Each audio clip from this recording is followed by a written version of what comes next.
Have you ever wondered about the real story behind Thor's hammer, Mjölnir?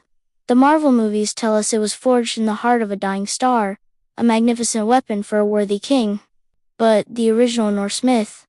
Oh, that's a tale of mischief, magic, and a whole lot of bad decisions. And it all starts with Loki. Yes, Loki, the god of mischief, was having a particularly mischievous day. He snuck into the chambers of Thor's wife, the beautiful goddess Sif, who was famous for her stunning, long golden hair. And in a prank that went way too far, Loki shaved her completely bald. As you can imagine, when Thor found out, he was furious. He grabbed Loki, and let's just say Thor's reaction was... explosive.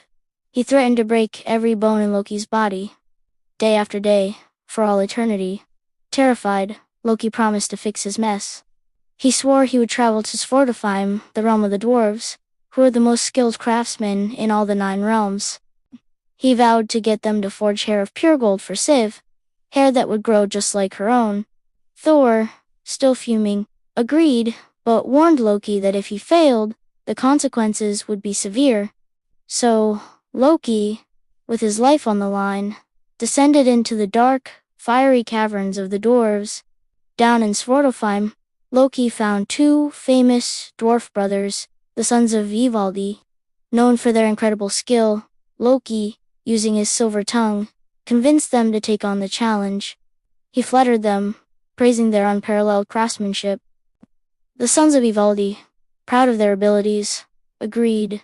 Not only did they forge a magnificent head of golden hair for Sif, but they were so inspired that they crafted 2 more masterpieces. The first was a ship called Mjölnir. This wasn't just any ship, it was magical. It could be folded up small enough to fit inside a pocket, but when unfurled, it was large enough to hold all the gods of Asgard. And no matter where it sailed, it would always have a favorable wind.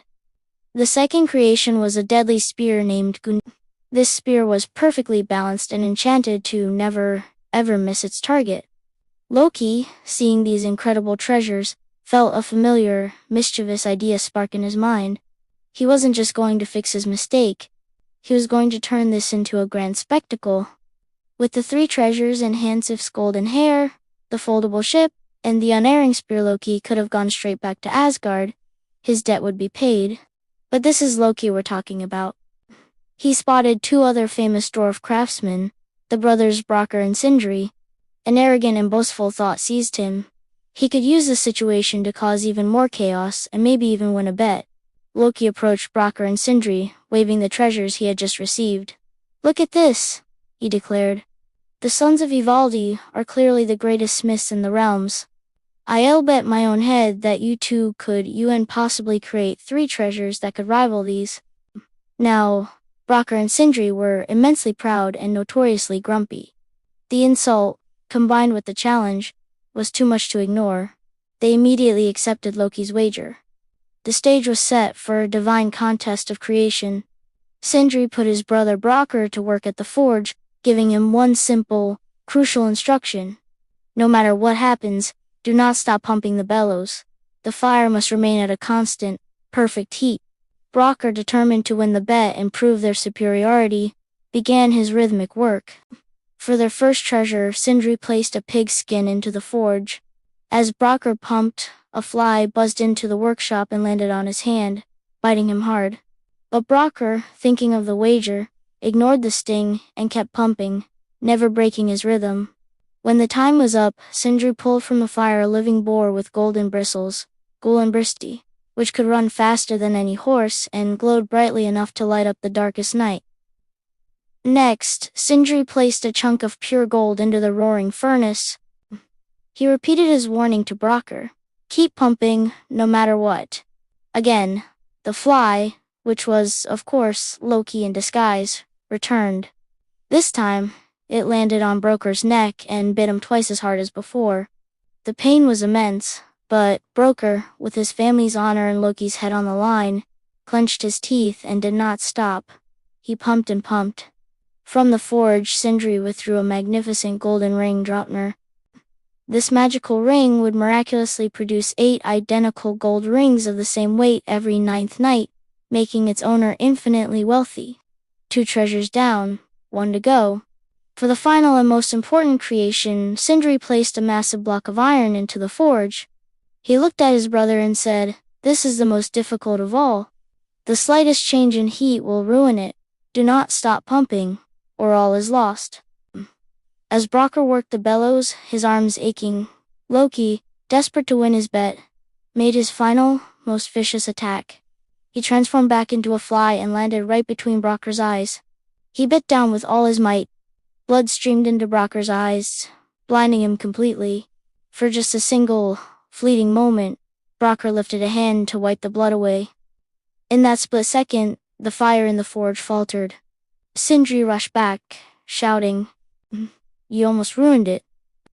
He pulled a massive iron hammer from the flames.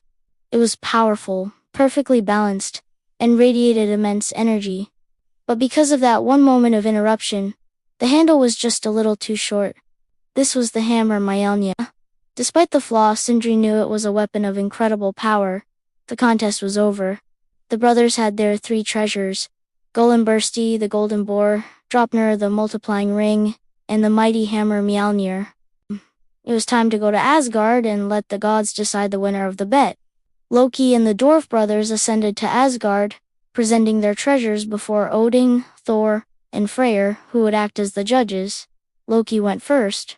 He gave the golden hair to Thor, which miraculously attached to Sif's head and grew beautifully. He gave the spear Gungnir to Odin, who marveled at its perfect aim. And he gave the foldable ship Skidbladnir to Freyr, the god of fertility and prosperity. The gods were all incredibly impressed. Then it was Brokkr's turn. He presented his gifts. He gave the ring Draupnir to Odin, explaining its power to create endless wealth. He gave the golden boar, Gullinbursti, to Freyr, who could ride it across land, sea, and air. And finally, he presented the hammer, Mjölnir. To Thor, Brokkr explained that the hammer could shatter mountains, would always return to its master's hand when thrown, and could shrink to be hidden in his tunic. Its only flaw was its slightly short handle. Thor gripped the hammer. He could feel its immense, raw power coursing through it. He swung it, and the sound echoed like a clap of thunder across the heavens. The gods deliberated. While all the gifts were magnificent, they declared that Mjölnir, the hammer that could defend Asgard from its enemies, the frost giants, was the greatest treasure of all. Brokkr and Sindri had won the bet. Brokkr turned to Loki with a grin. "Now," he said, "about your head." Loki, ever the trickster, panicked. "You can have my head," he said, "but you cannot harm my neck." The neck was not part of the wager. The dwarves, furious at being outsmarted on a technicality, couldn't claim their prize. Instead, to teach Loki a lesson and shut his lying mouth, they used an awl to stitch his lips shut. And that is the true, chaotic, and legendary origin of Thor's hammer. It wasn't forged in a star, but in the fiery heart of a dwarf's forge, born from a prank, a wager, and a very persistent fly. It is a story that reminds us that even the greatest legends can have a mischievous beginnings. Thank you so much for journeying with me into the world of Norse mythology. If you enjoyed this story, don't forget to hit that like button, subscribe, and ring the notification bell so you don't miss our next deep dive into the legends of the past. See you next time.